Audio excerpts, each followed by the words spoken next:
Madame la Présidente, les Québécoises et Québécois ont vu le premier ministre se présenter avec l'étiquette caquiste en 2018 et en 2022, 2 élections générales, en faisant promesse sur promesse sur promesse. Autant d'échecs, Madame la Présidente, dans tous les domaines. La CAQ, avec le premier ministre actuel, est en fin de régime. Les députés QIC y perdent leurs élections partielles, perte de contrôle, donc, d'un caucus qui est désillusionné. Ce matin, on entendait, à la période des questions, le collègue de Saint-Jérôme qui a été élu sous la bannière de la CAQ et aujourd'hui le dit à tous les fois qu'il a l'occasion de le faire, c'est qu'il ne reconnaît pas la CAQ. Les promesses qui avaient été faites de rigueur, de contrôle des finances publiques, d'améliorer les services à la population ont été rompues. Madame la Présidente, le premier ministre a le très peu enviable record d'avoir fait en dollars réels le plus gros déficit de l'histoire du Québec. Il y avait ce record-là dès l'an passé, avec 11 milliards de dollars. Et là, c'est 13,6 milliards de dollars. L'effet Trump dans le budget, c'est 460 millions à tout casser. Donc, même en mettant de côté l'impact négatif sur les finances publiques et sur la croissance économique de Donald Trump, il aurait quand même eu le record, et il a le record, ça lui appartient. Pendant ce temps-là, les Québécoises et Québécois n'ont pas les services auxquels ils ont droit, Madame la Présidente. Rappelez-vous, en 2018, on avait 7 milliards de surplus dans les coffres de l'État. Les services étaient mieux donnés. Il y avait 500 000 Québécoises et Québécois de plus qui avaient un médecin de famille, qui avaient une véritable prise en charge. On ne parlait pas dans nos écoles d'avoir un adulte par classe. Voyons donc. Ça, Madame la Présidente, c'est sous la CAQ du premier ministre actuel que l'on a vu se dégrader la qualité des services publics. On a vu se dégrader la qualité de notre situation financière. Il en a été réduit même, il y a 3 exercices financiers, à aller piger dans le fond des générations, piger dans le bas de laine de nos futures générations qui auront besoin de faire face à des défis énormes, notamment le vieillissement de la population. Il va y avoir moins de travailleurs pour payer pour celles et ceux qui ont besoin et qui ont droit d'avoir le soutien de l'État québécois, Madame la Présidente. Alors, sous la coalition Avenir Québec, promesses rompues. On est passé d'un surplus de 7 milliards de dollars à un déficit record de près de 14 milliards de dollars. Ça, c'est un différentiel de 21 milliards de dollars. Et les services se sont dégradés. Il y a 12 000 fonctionnaires de plus à Québec. Je ne parle pas de celles et ceux qui, en première ligne, offrent les soins en santé ou qui sont dans le réseau de l'éducation.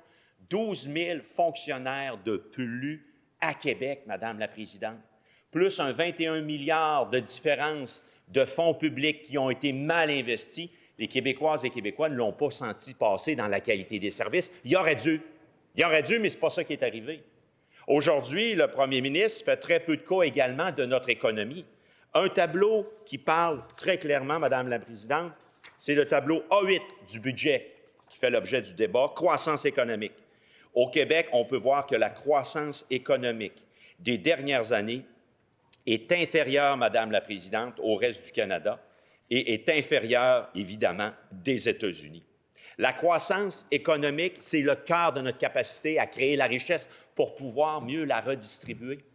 Les cas que l'on entend à tous les jours, perte de contrôle des finances publiques, on a une dette qui aura été augmentée de 96 milliards de dollars. Ça a pris 60 ans pour avoir la dette qu'on avait avant qu'ils arrivent. Eux, ça leur a pris 8 ans pour augmenter de plus de la moitié la dette. Il y a quelqu'un quelque part à un moment donné qu'il va falloir qu'il ramasse la facture de ce mauvais gouvernement, Madame la Présidente, en fin de régime, dont on se pose à tous les jours la question « Que vaut leur parole ?» Madame la Présidente. Et les Québécoises et Québécois sont en droit de poser cette question. Que vaut la parole de ce gouvernement-là, de ce mauvais gouvernement-là? Un gouvernement perte de contrôle, donc, fin de régime. On n'a pas les services. Je vous donne l'exemple des soins de santé.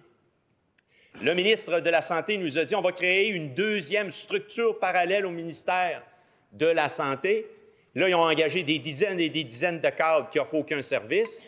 La numéro 1, la Top Gun numéro 1, a congédié le Top Gun numéro 2. Ils ont aboli son poste et son mandat, c'était très clairement identifié, c'était d'aller recouvrer 1,5 milliard. L'Agence de santé Québec est une agence de recouvrement de 1,5 milliard.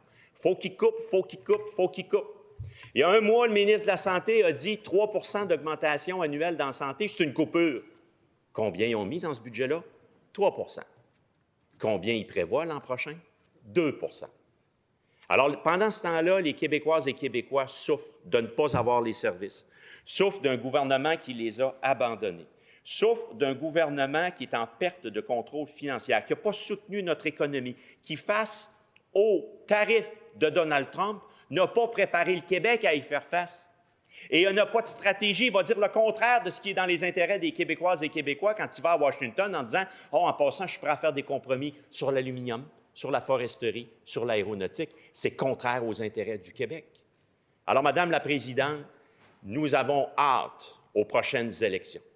Parce qu'au Parti libéral du Québec, le changement est en route. Nous aurons une course à la chefferie extraordinaire avec des candidats de qualité. Vous regarderez les débats. L'alternative, évidemment, Madame la Présidente, fera en sorte que le Parti libéral du Québec sera la solution pour soutenir notre économie. Face à un budget qui me porte, Madame la Présidente, à déposer la motion de grief suivante. Que l'Assemblée nationale blâme sévèrement le gouvernement caquiste pour le dépôt d'un budget 2025-2026, qui établit un nouveau déficit record et pour son incapacité à offrir aux Québécoises et Québécois les services auxquels ils ont droit.